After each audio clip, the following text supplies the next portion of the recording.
नमस्कार दोस्तों, स्वागत है आपका बिंदास बोल में। मैं हूं आपका दोस्त और होस्ट दिनेश किवोरा। आज एक ऐसी खबर लेकर आया हूं आपके सामने कि आपके होश फाख्ता हो जाएंगे।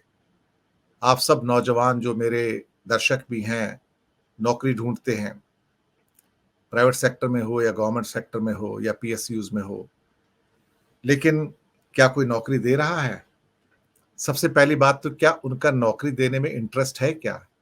देखो, सरकार ने तो हाथ खड़े किए कि मैं तो आपको नौकरी दे नहीं सकता। ना आपको बैंकों में नौकरी दे सकता हूँ, ना मैं रेलवे में नौकरी दे सकता हूँ, ना मैं डिफेंस में नौकरी दे सकता हूँ, रक्षा में, वहाँ भी अग्निवीर टेम्परेरी नौकरी दूँगा, बस उससे ज़्यादा कुछ नहीं है और बाकी तो मुझे करना ही नहीं।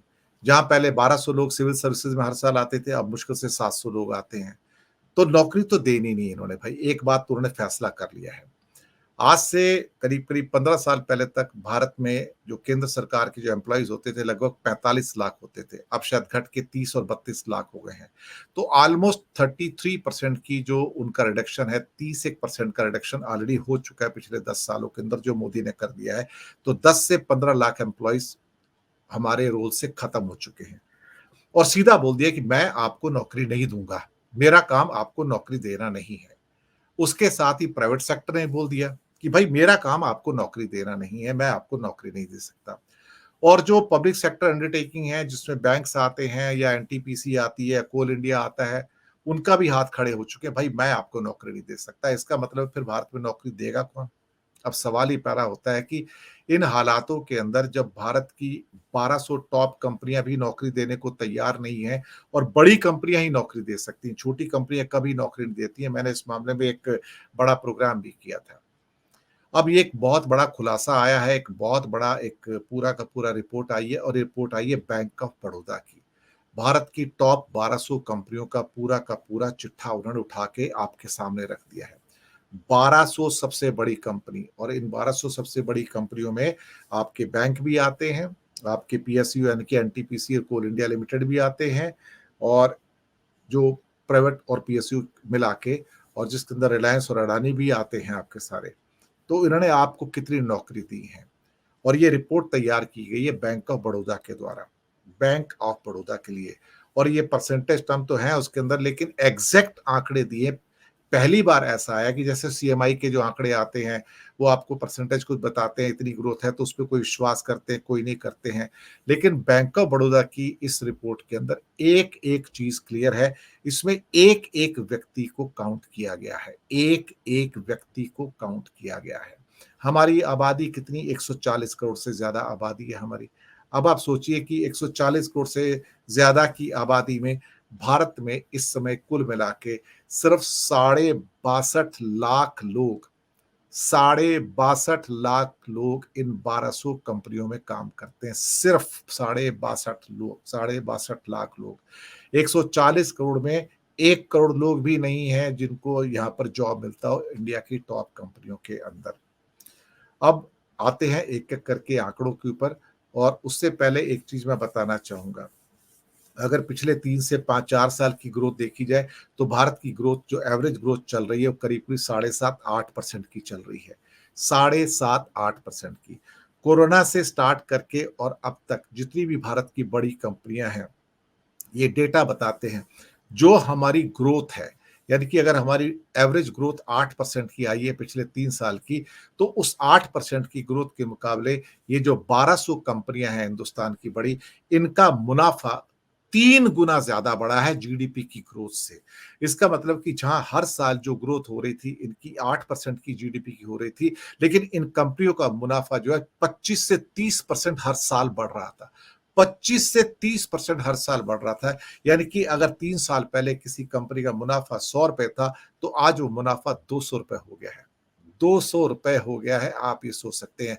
यानी कि 100 से 25 रुपए का जंप करेंगे तो 125 होते हैं, फिर 125 के ऊपर फिर 25% का जंप करेंगे तो फिर 150, 55, 60 पे आता है, फिर उसके ऊपर 125% का जंप करेंगे तो फिर वो करीब करीब वो पूरा का पूरा 200 पे आ जाता है। आप सोचिए कि भारत का जीडीपी 100 से जंप करके कुल मिला के 124-25 पे आता है और इन कंपनियों का प्रॉफिट, 1200 कंपनियों का प्रॉफिट 100 से जंप करके 200 पे चला जाता है। यानी कि जीडीपी की ग्रोथ से 3 गुना ज्यादा प्रॉफिट इन कंपनियों ने कमाया। लेकिन ये कंपनी सिर्फ प्रॉफिटेबिलिटी करती रही, ये सिर्फ मुनाफाखोरी करती रही। मैं इनको मुनाफाखोर कहूँगा और इससे ज़्यादा कुछ नहीं कह सकता, क्योंकि इतनी ज़्यादा मुनाफाखोरी की और मोदी जी ने 2019 में उन्हें टैक्स की कंसेशन दे दी, 35% से इनका टैक्स घटा के 22% कर दिया, लेकिन हम जैसे आम आदमियों का टैक्स 35% घटा के 34% भी नहीं किया। 35 से घटा के 34% भी नहीं किया, तो सारा मुनाफा इन टॉप के धन्ना सेठों को दे दिया गया, जो मुनाफाखोर थे, जो भारत के लोगों का एक तरह से कहा जाए तो ज्यादा कीमतें लेके खून चूस रहे थे, लेकिन आपको वापस कुछ नहीं दे रहे थे। तो क्या इन्होंने नौकरी दी? लेकिन बैंक ऑफ बड़ौदा ने आज सारे वो पर्दे खोले और हमारे सामने उस रिपोर्ट को लेके आए, जिसको देखकर शर्म आती है। अब एग्जैक्ट फिगर मैं आपको बताऊंगा कि ये जो बता रहे थे, सबसे पहले स्टार्ट करते हैं 2021-22 में। 2000 अभी क्या 23-24 खत्म हुआ, 24-25 चल रहा है। तो इसका मतलब ये हुआ कि 3 साल पहले भारत के अंदर जो एम्प्लॉयज की संख्या थी 3 साल पहले, वो 58,27,272 एम्प्लॉयज थे। 58,27,272 एम्प्लॉयज थे। और 2022-23 में, उससे अगले वर्ष में, ये 5.7% की इनकी वृद्धि होती है और ये एम्प्लॉय बढ़कर 61,60,968 हो जाते हैं। यानी कि 2021-22 के मुकाबले 2022-23 में जो एम्प्लॉयज की वृद्धि होती है इन 1200 कंपनियों में, वो सिर्फ 3,33,696 एम्प्लॉयज आते हैं एक साल में। जो बढ़त होती है 3,33,696। और इससे पहले आप सोचिए कि उससे पहले कोरोना था 20-21 में, 21-22 में, उस साल में कम से कम नहीं तो 30 से 40 लाख एम्प्लॉय का जॉब चला गया था। वो जॉब जब चला गया तो वापस नहीं आया कभी भी। यानी कि हमारी जो संख्या उस समय 80 लाख से 1 करोड़ हो सकती थी इन 1200 कंपनियों में एम्प्लॉइज की, वो घटकर जो थी 58 लाख रह गई और उसके बाद वो एम्प्लॉय कभी वापस नहीं आ पाए। तो 2022-23 में इनकी संख्या सिर्फ 3,33,696 बढ़ती है। और उसके बाद पिछले साल, यानी कि अभी जो वर्ष खत्म हुआ मार्च 2024 को, इन 1200 कंपनियों ने, एग्जैक्ट कंपनियों के नंबर 1196 है, मैं आपको बता दूं 1196, लेकिन राउंड फिगर में इसको 1200 गिन रहा हूं। सिर्फ 1.5% की ग्रोथ पिछले साल होती है यहाँ पर 2023-24 के अंदर। और इन 1200 कंपनियों ने एक साल में, आप दिल थाम कर बैठिए, जबकि इन्होंने सबसे ज्यादा मुनाफा कमाया, इन्होंने नौकरी दी सिर्फ 90,840 लोगों को। भारत की टॉप 1200 कंपनी एक साल में नौकरी देती है 90,840 लोगों को। यानी कि शर्म आती है कि अब एम्प्लॉयज की संख्या होती है 62,51,808। तो इंडिया में जो टोटल इस समय 140 करोड़ के देश में जो लोग काम कर रहे हैं, वो है 62,51,808। मोटा मोटा कहा जाए तो 62.5 लाख लोग। यानी कि 144 करोड़ लोगों के देश के अंदर, हमारे देश में टॉप की जो 1200 कंपनियां हैं वो 1 करोड़ लोगों को भी रोजगार नहीं देती हैं, सिर्फ 62.5 लाख लोगों को।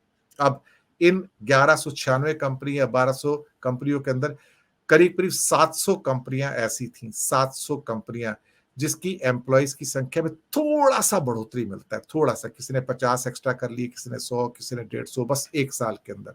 121 कंपनियां ऐसी थी जिनकी संख्या में कोई बदलाव नहीं था, कोई भी बदलाव नहीं था। यानी कि करीब समझो 125 कंपनियां। और 325 कंपनियां, 375 कंपनियां ऐसी थी जिनमें एम्प्लॉइज की संख्या में बड़ी गिरावट देखने को मिली है, या उन्होंने लोगों को निकाल दिया।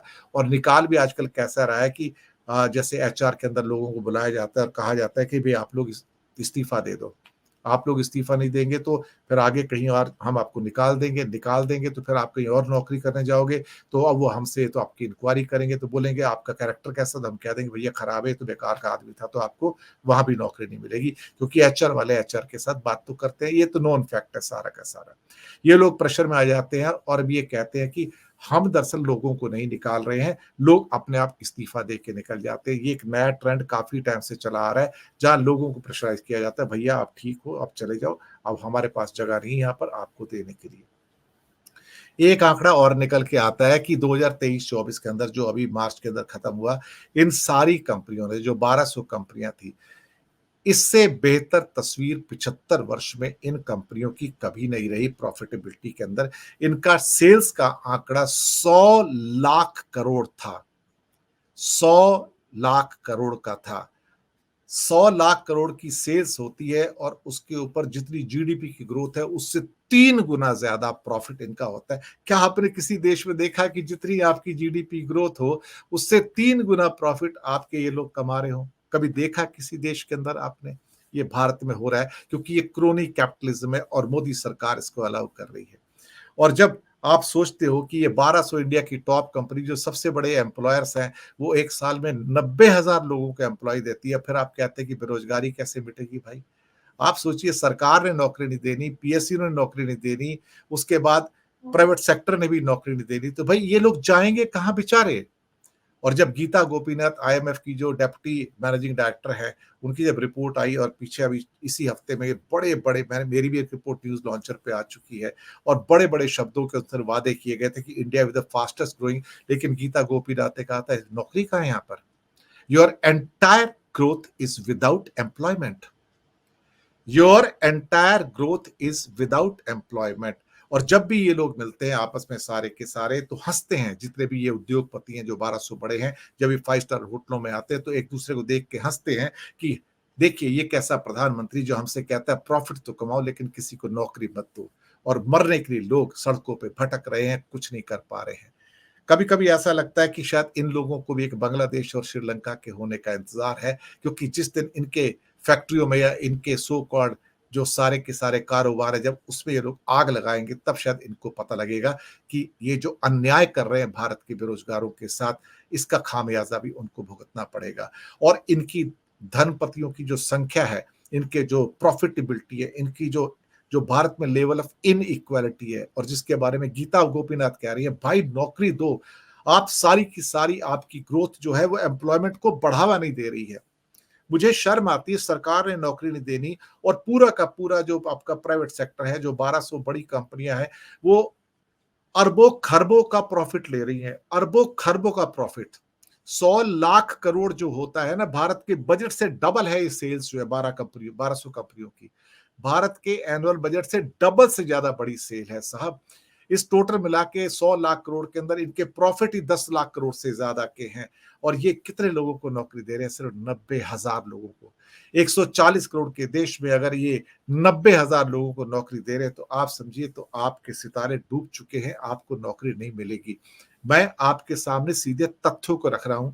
और बैंक ऑफ बड़ौदा की खासतौर से इस रिपोर्ट ने पूरी भारत सरकार को नंगा कर दिया है, मोदी कैबिनेट को नंगा कर दिया है, इसके अलावा भारत के इन उद्योगपतियों को नंगा कर दिया है, जो पैसे का एक नंगा नाच आपके साथ खेल रहे हैं, लेकिन आपको नौकरी नहीं दे रहे हैं।